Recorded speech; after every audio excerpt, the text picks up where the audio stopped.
Welcome to the Nevin Economic Research Institute's latest discussion episode podcast video series. My name is Ciarán Nugent. I'm an economist in NERI, and I'm going to talk to NERI co-director Tom McDonnell about principles for the economy in the 2020s.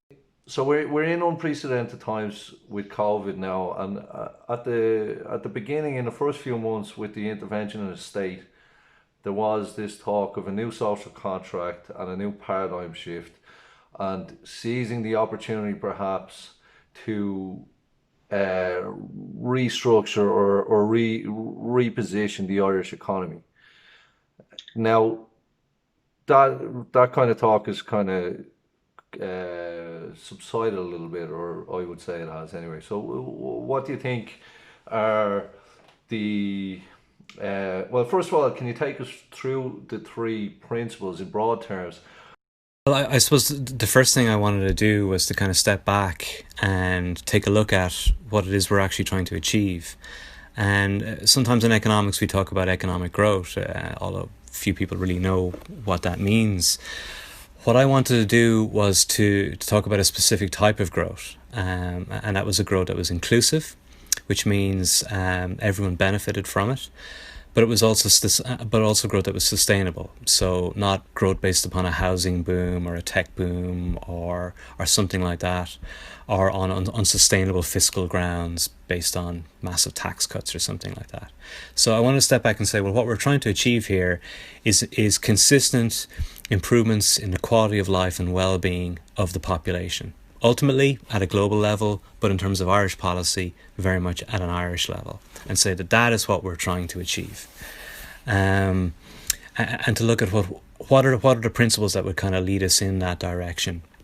And what's interesting about this year is that we did see maybe the mask slip on this kind of this narrative or perhaps illusion that there was this difference between the public sector and the private sector, that the private sector was just this perpetual engine that would always generate equilibrium, that was surviving on its own, that didn't need government to survive. And what we've discovered that, in fact, the private sector exists and thrives at the discretion of the public sector, and that they need the public sector ultimately, and by public sector I mean the broader society and the political system and institutions that we have to thrive. And we've seen that we've willingly, as societies, both in the Republic of Ireland and in Northern Ireland, agreed to shut down whole segments of our economy. With very, very little fuss, with no social unrest so far. And what we've done instead is we've put in place the structures that it will enable the private sector to get past this stage, this support stage, out onto the other side. Without massive state intervention, we would be looking at a Great Depression type scenario, and vast swathes of the private sector would have simply collapsed. So this illusion that the private sector can survive on its own has been, I think, for this generation at least, roundly shown to be untrue. And what we have now is we have a realization that the state and central banks are ultimately the lenders of last resort, but they're the income provider of last support, and they're the protector of last resort for the private sector. And then taking us back to our principles in terms of economic growth. Economic growth is really about the productive capacity of the economy. Like, what is the amount of goods and services that you can produce in a given time? So just on that, just to cut in on you, because I know the term productivity for many on the left means one thing, and economists kind of don't necessarily, the two things don't necessarily match up. So can you tell us what you mean by productive capacity? Yeah, the productive capacity economy refers to the ability of the economy and the wider society around it to produce goods and services per a given amount of effort. Or to put it a different way, it's our ability to turn inputs into outputs. So obviously the quality of those inputs matters. So the human capital, the education, the knowledge, the creativity, the insight, the confidence that people have, combined with the physical artifacts that they use, the machinery and equipment, the land, the factories, the infrastructure, and how the relationships between all of those individual people, the machines that they use and so on, interact to produce outputs. So we are converting inputs, land, people, machinery and equipment, into particular outputs. And I suppose what's interesting about productivity is that by generating productivity improvements year on year, it allows us to sustainably, at least in theory, to sustainably increase our output year on year in a way that we can't by simply using more people or working longer hours or using more land or more machinery and equipment. That type of growth is unsustainable for environmental reasons, obviously for population demographic reasons, and for a variety of other reasons. It's only by increasing our ratio of outputs to inputs year on year that we can actually generate these well-being improvements sustainably over time. And then the question is, well, how do you do that? And you do that by improving the quality of your inputs and by changing the interactions between those inputs. So that means focusing on things like the problem-solving capacity, the creativity, the opportunities given to individuals to do that. So education, particularly early childhood care and education, ensuring that people have opportunities. For example, there's a lot of evidence that probably the best bang for your buck that you can get in terms of long-run economic growth is ensuring that people from deprived backgrounds are not prevented from thriving. So in many respects, avoiding poverty, for example, is probably the best route to economic growth long term. So education is one example. Obviously, we talk about innovation. That's about producing new goods and services, and sometimes those new goods and services are themselves capable of producing a faster rate of innovation. Think of the internet, for example, the microprocessor, reading and writing before that. And then to think about other innovations that make the world smaller, such as the various transportation innovations over time.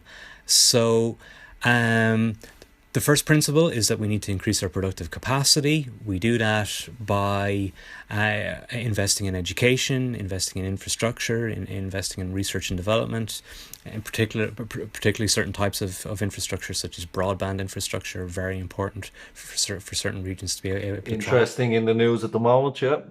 Absolutely. And then the other two areas to look at are, okay, it's all very well to increase the size of the economy, but who cares if it all goes to 1 or 2 billionaires in Silicon Valley? Nobody cares, except for those 1 or 2 people. In fact, as a thing in itself, that might be a bad thing because it increases their political power over the rest of us. So it also slows down growth, you mentioned in your paper as well, isn't that right? It does, yeah. Higher levels of inequality are generally bad for growth. They lead to more volatile economies. They lead to people taking on too much debt because they have to get into debt just to keep up. It also leads to inferior outcomes across a whole range of quality of life indicators, such as life expectancy, levels of crime, levels of education, happiness, and so on. By and large, nobody benefits in the long term from higher levels of inequality, including the very rich, because they live a more paranoid existence. They feel less secure, and so on. And it's simply just a less happy society that they're living in, and probably one with inferior infrastructure as well. So, but inequality and equality are things that we care about as things in themselves, on social justice grounds, but also because they tend to be better for the economy. It's absolutely essential that everyone, in order that they be able to fulfill their promise in terms of their ability to contribute to the economy, are given sufficient opportunity and attain a sufficient level of outcome. It's not just about this old canard about, oh, everyone has the same opportunity. It's a real meritocracy, where in reality you have situations where people have networks arising from private schools, for example, or people have different opportunities, or people are inheriting different amounts. One of the really important things in getting to a greater level of equality in society is ensuring that we tax wealth, for example. People always think about taxing income and income tax, and that's important. But ultimately, it's wealth inequalities that become self-perpetuating over time, and that means having strong wealth taxes, inheritance taxes, and so forth. And then the third area, alongside economic growth and alongside inclusivity and equality, is sustainability. We don't want growth if it's unsustainable, because it creates booms and busts. It becomes counterproductive and self-defeating in the long run. Climate change is the most obvious one. The current economic model that we have is simply unsustainable, and therefore it is not a model that we can maintain long term. It's an impossibility. But there are other examples. The housing boom in Ireland prior to 2008 is another classic example. Very fast, high levels of growth just beforehand. But in the long run, it was based upon people taking on too much debt, a lack of regulation. It wasn't sustainable, and it led to a massive bust. And then we have years of people's opportunities being denied, reductions in the quality of human capital. People become depressed, lose confidence, and so on. And you've got years of all that machinery and equipment simply not being used, all that infrastructure not being used to its full potential. And those, therefore, are the three principles, the three guiding principles, and it's a case of identifying what are the policies that are consistent with that, and where should we go from here. So this employs all three of the principles, as far as I can see, employ a bigger role for the state. I mean, if we're talking about productive capacity, we're talking about increasing. You point out that we spend less per capita on research and development, on higher education, on education in childcare, both of which will underpin not only productive capacity but also equal outcomes. We and yourself especially point out regularly about our participation rates for women in the labour force, and that's to do with childcare, or at least it's highly impacted by that. And sustainability as well. We've seen, and myself and our colleague Paul Goldrick Kelly wrote a couple of papers there on just transition and investing in that. And it's clear that the private sector aren't going to be able to do that. And it's about socializing the risk around research and development to, I suppose, to support private sector in doing it. But we were arguing actually that the public sector should take a larger role in that, and why not? So this means, kind of a change in I suppose, the guiding ideology or philosophy of successive Irish governments over the last number of decades.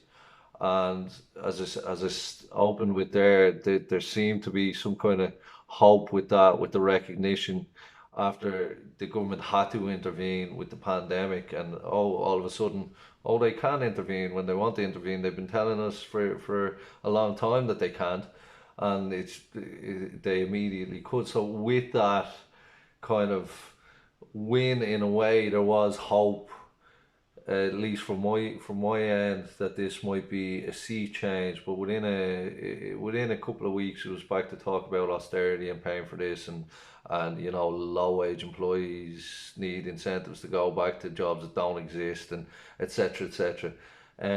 So in terms of the Greens are in, and at least from the sustainability point of view, that theoretically is going to help that. What do you think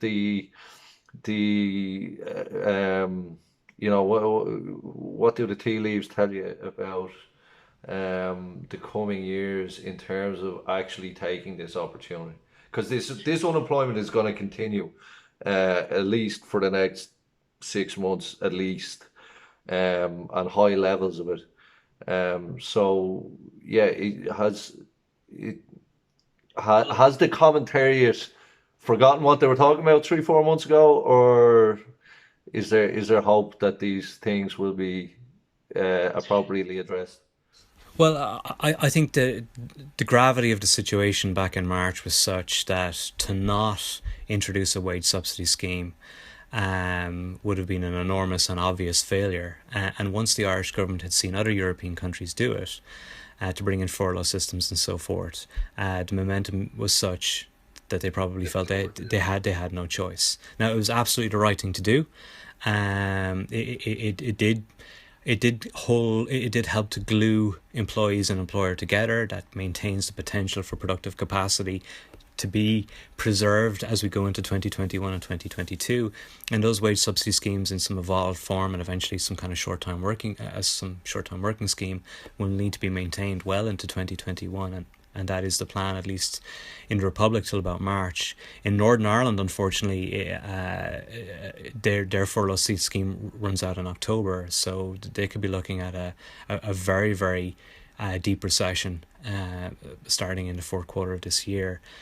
And we found as well that once more, and perhaps different cohorts of people were becoming unemployed around March, that the existing social protection system was found not to be sufficient. And I suppose you can really see the political economy of that as a larger group of people are affected, and perhaps people with different socioeconomic characteristics, shall we say, are affected. Suddenly, previous welfare payments are not sufficient. Now, again, it was the correct choice to do what they did, because it would have been an enormous failure to allow a collapse in household income that would have otherwise occurred.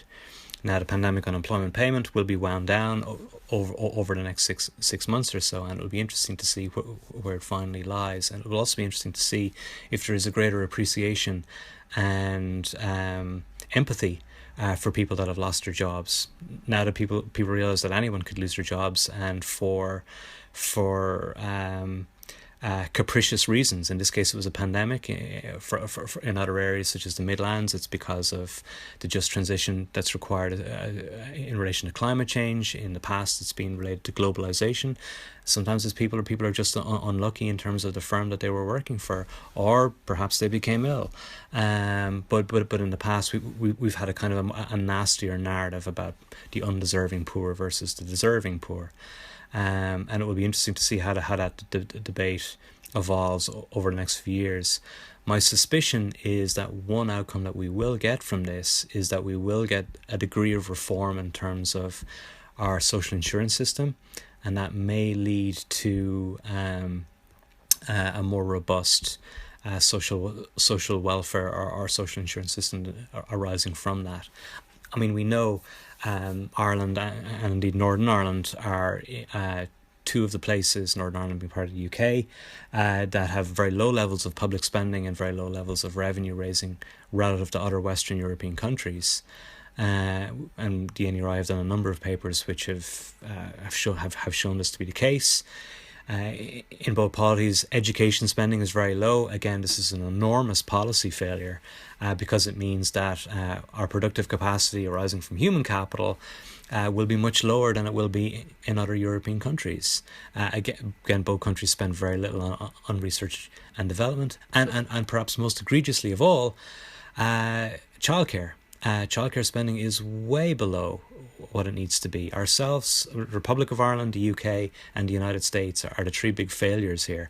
And the main impact here is to essentially exclude a lot of second earners and lone parents from the labour market, which is a huge gender implication, but also effectively excludes those households from actualising their potential, and it makes it very, very difficult for certain groups to have children at all, which is effectively taking away those opportunities from them. So these are huge policy failures, but the one good thing is that because we have that scope for improvement, the outlook for potential growth and for potential well-being improvements, or at least there is a possibility that it could happen, because we can reform education policy, we can reform childcare policy, we can reform how we deal with research and development. We can also reform healthcare policy and industrial policy, and we have so far to go in terms of the carbon issue and how poorly we perform there. And there are opportunities for areas like the Midlands in terms of becoming hubs for renewable energy infrastructure, for example. So I'm actually optimistic that there is the possibility of sustainable, inclusive growth in Ireland for decades to come. I am not confident that the political economy realities will allow those policies to actually happen. Yeah, that's what I was going to get onto you about as well. So we've within the broader understanding of the term sustainability, we've also got economic sustainability. So Ireland, when we're growing the fastest. When we're crashing the hardest. And the kind of the for want of a better term, the writing's on the wall with our corporation tax model, right? Or at least it doesn't look like, especially with the UK bowing out of the EU, who would have been an ally in protecting, sovereign rights to taxation. The Apple case was very widely reported on. Our European partners, neighbours, other members, they at least perceive this this model to be mean-spirited and cheating in a way, So and the in relation to that, with this focus on tourism and accommodation and food, which we've seen again is extremely vulnerable. That's where a lot of the employment hit that we've seen now, extremely vulnerable to forces outside the control of any Irish policymaker. We're reliant on America doing well, and we're reliant on the UK doing well, and good luck with that over the next few years. So, and in addition to that, those jobs are the worst jobs of any sector in Ireland by a country mile. The most amount of minimum wage, most amount of temporary employment, most amount of part-time employment, seasonal work, etc. So that is not, tourism is not part of a like an ideological move towards a higher tax, high productivity model like they have in Northern Europe, and neither is our corporation tax. So in terms of sustainability, the moves towards that kind of model are going to make, or theoretically would make, like, international crises, more make us put us in a better position to weather those storms. And so, is that right? Why the accommodation and food talk all the time? And if that's the focus, are we really going that way? I think sometimes it's a failure of imagination. So a firm goes bust in a regional town, or a region loses a big employer, or an area is perceived to be falling behind. The question is, well, what are our regional strengths? And look, if you're on the Wild Atlantic Way, or you're an Atlantic county, they say, look, our strength is our beautiful scenery, so tourism is what we should do. But tourism is not what we should be focusing our industrial policy on. As you said, those are very poorly paid jobs, often seasonal work. So that is not the long-term solution. I mean, those jobs will always be there. But the answer long-term has to be about higher value-added jobs, and higher value-added jobs that can be done outside of metropolitan hubs, let's say. Now, what we've seen over the last 6 months is the revolution of working from home for certain types of jobs, mainly professional type jobs, public sector jobs, and so forth. And if we can solve the broadband problem, which we have not solved, then it opens up opportunities to work outside of Dublin and the regional cities. And that is something that we should really endeavour to push. Make it as easy as possible to work from home. Provide the broadband. Provide the resources. Also, a more equitable division of public sector workers around the country could, if done properly, provide sufficient mass within regional towns, for example, to start to begin to get to a critical mass that would allow places to thrive. Again, focusing on regional universities and regional ITs as innovation hubs around which we can build is another strategy.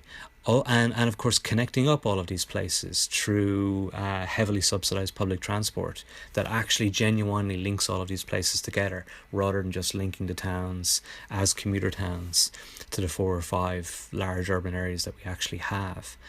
But yeah, moving away from the tourism model. The tourism model is a trap. It traps people in low-paid jobs, insecure work, not just long-term, but even on a month-to-month basis. So that's not the answer. Also, as you said a few minutes ago, we may win battles, such as the initial ruling on Apple, in relation to the corporation tax regime that we have chosen to pursue, but we cannot win the war there. And even if we can, if Ireland can stop itself from losing the war, it's clear that the opportunities for future gains are likely to be quite limited. And indeed, we should already be treating our excessive corporation tax receipts as something that we should be banking year on year, rather than something we should be relying upon. So we need. But that's another thing, isn't it? Just that we have no idea. Like, there's a bit of a mystery. It's similar to 2008 and our reliance on receipts from the construction activity, and there's a mystery as to where this corporation tax is even coming from, which is another argument for broadening the tax base, bringing in the areas. Just we're getting towards the half an hour mark, Tom. So obviously the question that everybody will ask is, so how do we pay for it? Now, you mentioned a couple of things there, but well, how do you pay for it? We're going to have a deficit this year of about 30 billion. We're going to have a deficit next year of about half that, and then it's going to half again. And by the time you get to the middle of the decade, it'll be down to about 1 or 2% of GDP, which is fine. That's sustainable. The goal here is, if we can get employment rates up, if we can get the unemployment rate down, close to full employment, the public finances will take care of themselves. But even with that being true, we would still have those gaps in childcare spending, education spending, public transport, primary healthcare, and so on and so forth.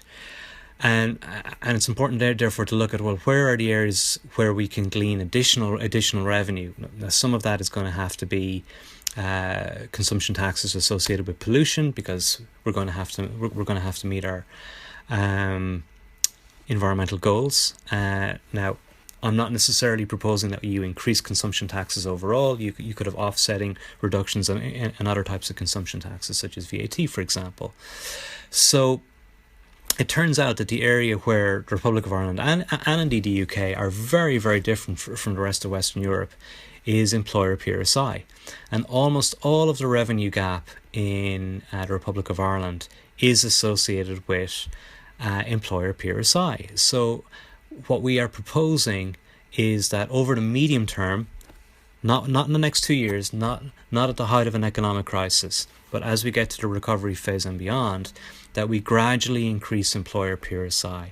And much of our social protection, increasing amounts of our social protection benefit that would therefore be covered by employer PRSI, opening up other headings under general taxation to increasingly allow us to invest more and more in areas like education, where of course we have the highest class sizes in Europe, for example, not exactly conducive to dealing with social distancing in the schools.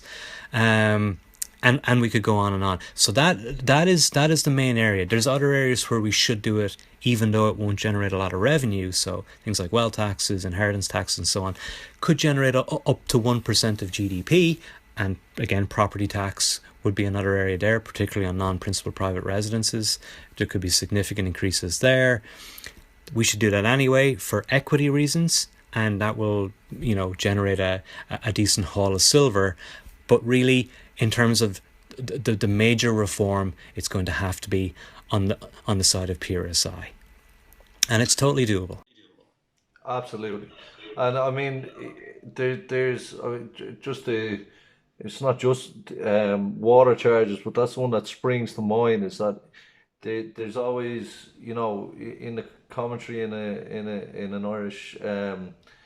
Irish context, we'll point out European norms when it comes to, when it's the burden is on people like, people in lower income brackets or everyone, but not when it comes to, they charge more to business basically and more in corporation tax, and we avoid that generally in the debate in Ireland, I think. And actually, kind of one final point, it's often brought up that people on low incomes pay very low levels of tax, of income tax in Ireland, and that's true. But it's also the fact that we have a very, very high level of inequality before we take into account taxation and benefits. So our tax system has to work extremely hard just to bring us up into the middle of the table in terms of levels of income inequality.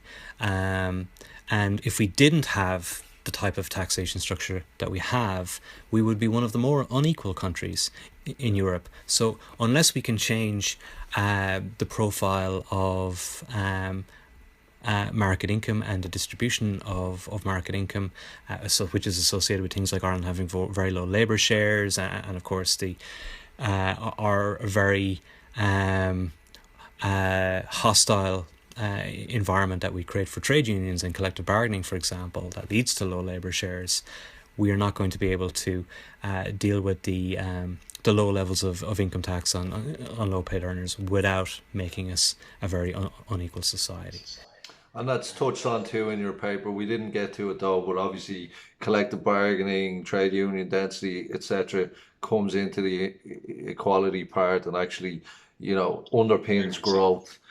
We also didn't get to a living wage, but obviously that's one of the parts of this, is to work towards that. There was a few mentions of that. Initially, I haven't heard the word living wage come from in a while. It's probably, yeah, it's an awkward time to bring that up, obviously with SMEs struggling and all that kind of stuff. But in the medium term, that should be something we're going for. Especially with the housing crisis continuing as it is and childcare dysfunctional as it is as well. Absolutely. And I suppose a very final point is you mentioned housing there, but it's been clear over the last half century that the current model for housing has just failed. We're continuous boom and bust, unaffordable housing, particularly in Dublin. Um, €1,400 a month co-living developments, that's the most recent one. 30 hours a week at the minimum wage would cost just to cover that rent. so it's clear that the current model hasn't succeeded, and it's also clear that there are places in Europe and around the world where their models have succeeded, such as the cost rental model that they have in Vienna and places like that. So again, it points to a much different role for the state, a much more dynamic role for the state. That doesn't mean that there's no role for the private sector there, but it does mean that we're going to have to really rethink the fundamentals of how we deal with economic policy, and to deal with the political economy, interest groups that are really preventing change. Yeah. Okay. Well, that's probably a discussion for another day. Anyway, I'll leave it at that. Anybody at home, have a read. It's on the NERI website. Follow us on Twitter. And yeah, it's in essay form, so it's more. It's more digestible than some of the other working papers that we produce. So have a look anyway.